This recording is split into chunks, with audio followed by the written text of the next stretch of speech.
ព្រ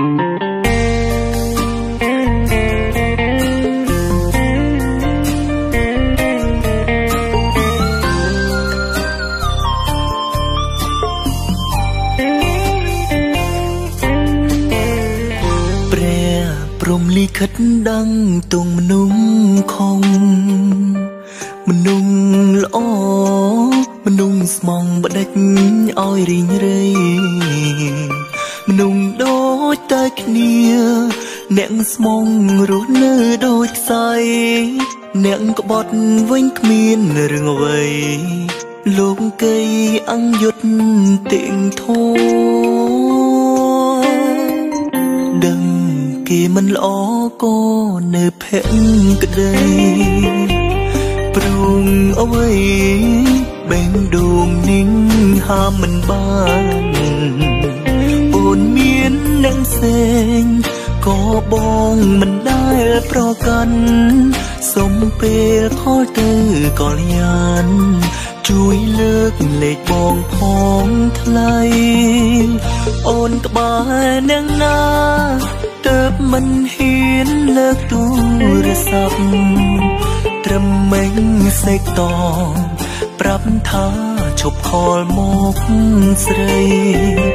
ទឹកភ្នែកស្រង់ចង់ឃើញសាអូនផ្ដាំតាបងខំវ័យក្រនស្មងក្រនតែស្នេហ៍ស្រី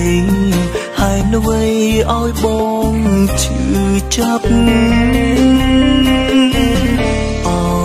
បេះដូងអើយនាងចុកខ្លាំងម្លេងយប់នេះគេកំពុងអោបនាងថ្មីអ្នកវិញទួញសោមិនដឹងពេលណាត្រូវខ្សែឆ្ងល់ចិត្តបដិចនៅភក្តីហើយនៅមិនស្អប់គេទៅ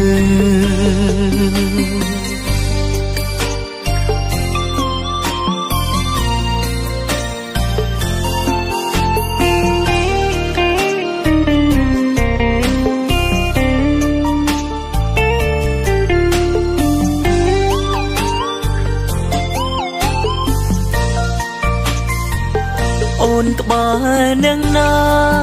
ទើបមិនហ៊ានលើកទូរស័ព្ទត្រឹមមេញសេកតប្រាប់ថាឈប់ខលមកស្រី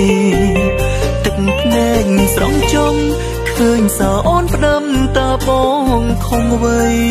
ក្រនស្មងក្រនតែស្នេហ៍ស្រីហើយនៅវ័យឲ្យបងឈឺចាប់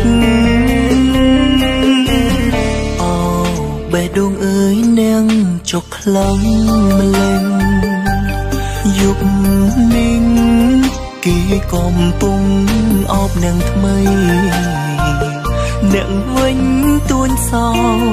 មិនដឹងពេលណាត្រូវខ្សែឆ្ងល់ចិត្តបដិចនៅភក្តីហើយនៅមិនស្អប់គេទៅ